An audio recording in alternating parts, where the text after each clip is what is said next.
बिस्मिल्लाहिर्रहमानिर्रहीम।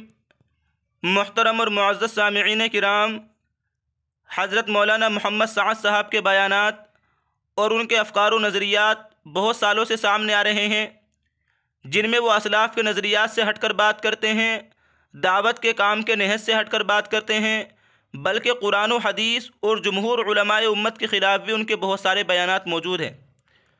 और ये सब बातें चूँकि उनकी ज़ात तक महदूद नहीं हैं, बल्कि ये सब बातें वो मजमा आम में बयान करते हैं, जिससे इस बात का इम्कान है कि मुसलमानों की एक बड़ी तादाद उनके इस किस्म के बयानात से मुतासिर होकर दीन इस्लाम की गलत तस्वीर न समझ ले या गलत रास्ते पर न पड़ जाए।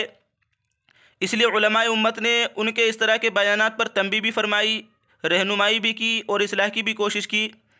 लेकिन मौसूफ़ अपनी गलत बयानबाजी से बाज नहीं आते और वो बार बार अपने नज़रियात को और अपने बयानात को मजमा आम में दोहराते रहते हैं। उनके इस किस्म के बेशुमार बयानात हैं। आज की इस वीडियो में उनके 20 ऐसे बयानात को देखेंगे जो गलत है, कुरान और हदीस और जमहूर उलमाए उम्मत के नज़रियात के ख़िलाफ़ है। हज़रत का एक बयान है जो खूब फैल रहा है कि मस्जिद, मदरसे या दीन के किसी काम में माल लगाना दीन की नुसरत नहीं है। हज़रत कह रहे हैं कि मस्जिद या मदरसे या दीन के किसी काम में भी माल लगाना दीन की नुसरत नहीं है। गालिबन ये मालूम होता है कि हज़रत के नज़दीक सिर्फ़ जमात में माल सर्फ़ करना या दावत व तबलीग में निकल कर के माल सर्फ़ करना यही दीन की नुसरत है। और ये तो बातिल का नज़रिया है, बातिल की ख्वाहिश और कोशिश ही ये है। बातिल तो ये चाहता है कि मुसलमान इन कार खैर में अपना माल ना लगाएं और ये शोबे खुद ब खुद ख़त्म हो जाएं। जब मुसलमानों के जहन दिमाग में इनकी अहमियत नहीं रहेगी, मुसलमान ये समझेंगे कि मस्जिद में माल लगाना या मदरसे में माल लगाना या दीन के और शोबे में माल सर्फ़ करना यह दीन की नुसरत नहीं है, तो वह इन शोबों में अपना माल नहीं लगाएंगे और ये शोबे खुद ब खुद ख़त्म हो जाएंगे। तो इस तरीके से जो है ये तो एक तरीके की बातिल की कोशिश है और हज़रत भी इसी की तायद कर रहे हैं। तो एक बयान ये है। इसके अलावा एक बयान है हज़रत का, दूसरा बयान कि मौलाना ने पुरानों के जोड़ में कहा कि फ़ैसल यानी अमीर के आगे शूरा की हैसियत सिर्फ़ इतनी ही है जितनी के मुक्तदी की हैसियत इमाम के पीछे। जितनी मुक्तदी की हैसियत होती है इमाम के पीछे, इसी तरीके से शूरा की हैसियत अमीर के सामने होती है कि मुक्तदी इमाम को ज़रूरत पड़ने पर लुक़मा देगा। अगर उसने लुक़मा ले लिया तो ठीक है, वरना नमाज को इमाम की ज़मानत पर छोड़ देगा। अब देखिए, इस बयान का मतलब ये हुआ कि अगर इमाम ने लुक़मा ना लिया और उसने ऐसी क़िरात कर दी जिससे नमाज फासिद हो जाए, इमाम ने नमाज को फासिद करने वाली क़िरात पढ़ ली, तब भी उसको छोड़ दिया जाएगा? क्या उसको लुक़मा नहीं दिया जाएगा? और उसको उस वक्त जो है लुक़मा लेना ज़रूरी होगा ताकि नमाज फासिद ना हो, ताकि इमाम की भी नमाज फासिद ना हो और जो पीछे मुक्तदी हैं उनकी भी नमाज फासिद ना हो और नमाज दोहराई ना जाए और ये कहा जाए कि वही इसका ज़ामिन और ज़िम्मेदार होगा। ये सही नहीं है। तो इसी तरीके से ये समझना कि अमीर कुछ भी करता रहे और शूरा कुछ ना कहे, अमीर की मर्ज़ी है, माने या न माने, ये जो है एक तरीके का गलत नज़रिया और गलत सोच है। इसी तरीके से हज़रत का एक बयान है।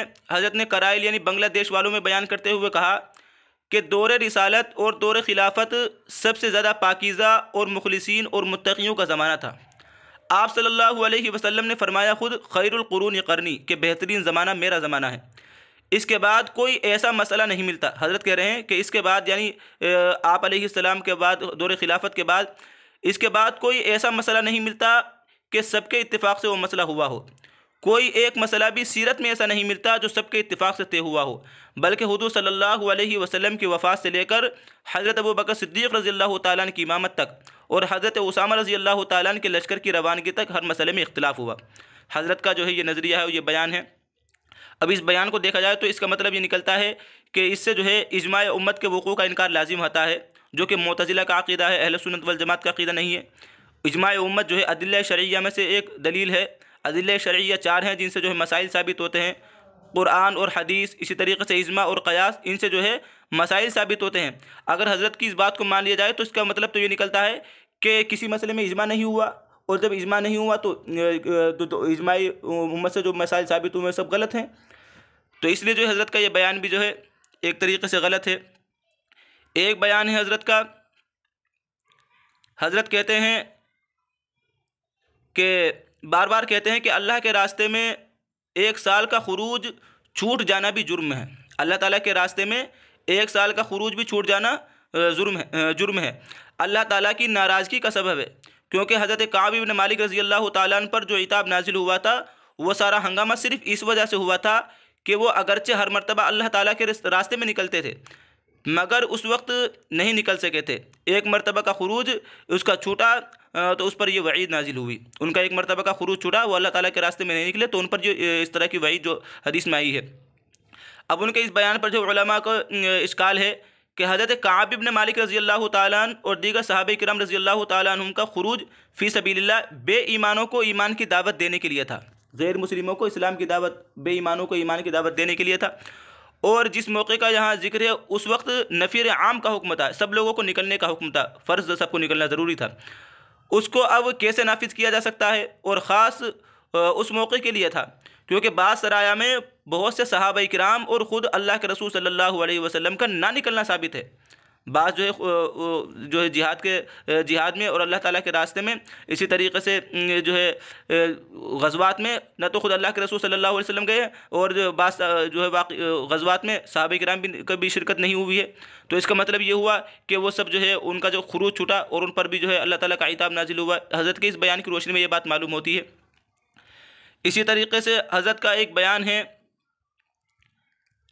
मौलाना मौसूफ़ जो है अपने बयानात में कसरत से असबाब की नफ़ी इतनी ज़्यादा करते हैं कि पूरी उम्मत को गोया वो तर्क असबाब की दावत दे रहे हैं कि असबाब को बिल्कुल तर्क करना चाहिए। चुनांचे उनका कहना है कि ताजिर के जहन में यह है कि दुकान में बनाऊँगा, उसमें कामयाबी अल्लाह ताला देंगे। मुझे ताज्जुब होता है, यानी उस नज़रिया जो है और एक दर्जे सही भी है कि ताजिर का नज़रिया यह है कि मैं दुकान बनाऊँगा और अल्लाह ताला कामयाबी देंगे। मुझे ताज्जुब है, हज़रत कहते हैं कि मुझे ताज्जुब है जब हमारा साथी यूँ कहता है कि भाई दुनिया दारुल असबाब है, इसलिए दुकान ज़रूरी है, तिजारत ज़रूरी है, इसको करके अल्लाह ताला से कहो कि वो इस सबब में कामयाबी डाल दे। हरगिज़ ये बात नहीं है, बल्कि मेरे दोस्तों अल्लाह ताला के कामयाबी देने के ज़ाब्ते असबाब नहीं हैं बल्कि उसके अहकाम हैं। असबाब को इख्तियार करके अल्लाह ताला से कामयाबी की उम्मीद करना तवक्कुल नहीं है, ये तो बेईमान भी जानता है, ये हज़रत कह रहे हैं। हालांकि उलमाए उम्मत का ये मसला है, बल्कि कुरान और हदीस से ये बात साबित है कि दुनिया जो है दारुल असबाब है। अल्लाह ताला ने इस दुनिया के जो उमूर मौक़ूफ़ किए हैं वो असबाब पर रखे हैं। असबाब इख्तियार करेंगे तो मुसब्बब वजूद में आएगा, लेकिन हज़रत जो है असबाब का इनकार कर रहे हैं। लेकिन इस्लाम हमारे उलमा का जो नज़रिया है वो यही है कि असबाब इख्तियार किया जाए, लेकिन यकीन अल्लाह ताला की ज़ात पर होना चाहिए। एक सहाबी अल्लाह के रसूल की खिदमत में आए, उन्होंने जो है अपनी ऊँटनी छोड़ दी और अल्लाह के रसूल की खिदमत में हाजिर हो गए और कहा कि मैंने जो अपनी ऊँटनी अल्लाह ताला के पर तवक्कुल करते हुए, यकीन करते हुए छोड़ दिया। अल्लाह के रसूल ने कहा कि उस ऊँटनी को बांधो और बांध करके जो है फिर अल्लाह ताला पर तवक्कुल करो, यानी सबब इख्तियार करो फिर जो है तवक्कुल करो, ऐसे ही छोड़ दो और ये कहने लगो कि मैंने अल्लाह ताला के भरोसे छोड़ दिया है बगैर सबब इख्तियार किए हुए, तो ये गलत है। तो बहरहाल असबाब की इस तरीके से बिल्कुल निया नफ़ी करना ये भी दुरुस्त नहीं है। इसी तरीके से हज़रत का एक बयान है, मौलाना का कहना है कि अल्लाह ताला के वादे यकीन वालों के साथ हैं, यकीन पहली शर्त है, बग़ैर यकीन के अल्लाह ताला के वादे पूरे नहीं होते। हज़रत की जो दावत किताब है कलमे की दावत, उसमें जो है ये बात लिखी हुई है। तो उलमा को इस पर इश्काल है कि अल्लाह ताला के बहुत से वादे वो हैं जो महज वजूद ईमान पर हो जाते हैं, यानी कोई ईमान लेकर के आया तो अल्लाह ताला का वो वादा उसके लिए है जो किताब और सुन्नत से साबित है। मसलन अल्लाह के रसूल ने फरमाया कि मन क़ाल ला इलाहा इल्लल्लाह दख़लल जन्नह, जिसने ला इलाहा इल्लल्लाह कहा तो वो जो है यकीनी तौर पर जन्नत में दाखिल होगा, चाहे उसकी कोई भी सूरत हाल नहीं हो, किस तरीके से भी दाखिल हो, लेकिन वो जन्नत में ज़रूर दाखिल होगा। तो अल्लाह ताला का वादा महज ईमान पर है, यकीन ना हो तो वो जो है कमज़ोरी है, लेकिन यह है कि अल्लाह ताला का वादा महज जो है वजूद ईमान पर भी है, जो किताब और सुन्नत से साबित है। यकीन तो एक कैफियत ईमानी है, मुतलक़न तमाम वादों को उसी पर मौक़ूफ़ करना कैसे सही है। तो हज़रत का एक बयान ये है। इसी तरीके से हज़रत का एक बयान है, हज़रत कहते हैं कि यह आलमी मरकज़ का आलमी मशवरा है।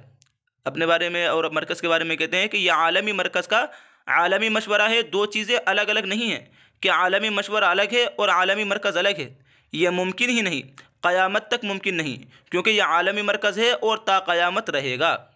तो हज़रत के बयान के मरकज़ निज़ामुद्दीन को कह रहे हैं कि क़यामत तक के लिए मरकज़ है। इस पर मुफ्ती सलमान साहब मंसूरपुरी दामत बरकातुहुम ने माहनामा निदाए शाही में तरदीद लिखी थी कि ये बात हद से तजावुज़ है, ग़ैब का इल्म सिर्फ़ अल्लाह ताला को है।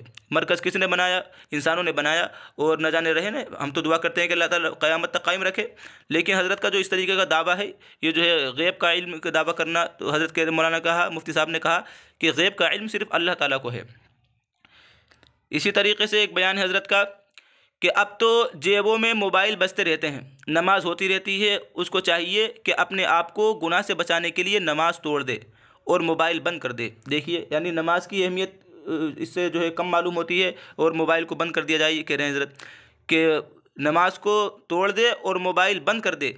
ये नहीं कि नमाज में हूँ कैसे बंद करूँ, इस मसले के बयान करने में मौलाना ने अपने इज्तिहाद से काम लिया, फ़ुक़हा की तफसीलात को जो है नज़रअंदाज कर दिया। उलमा कहते हैं कि जो उलमा ने मसाइल बयान किए हैं कि अगर बजने लगे मोबाइल तो उसको जो है एक हाथ से अमल क़लील से जो उसको बंद कर सकते हैं।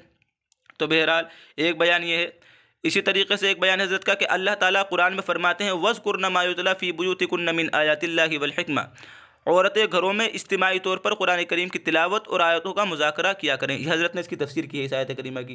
तो इसमें जो है इज्तिमाई यत का लफ्ज़ जो है ख़ुद अपनी तरफ से बढ़ा दिया। मौसूफ़ ने इस आयत की तफसीर में इज्तिमाई तौर पर तिलावत करने और कुरान का हल्का लगाकर मुज़ाकरा करने की है कि कुरान का जो है हल्का लगाया जाए और इज्तिमाई तौर पर जो उसकी तिलावत की जाए। ये तफसीर अपनी तरफ से की है जो कि साबित नहीं है।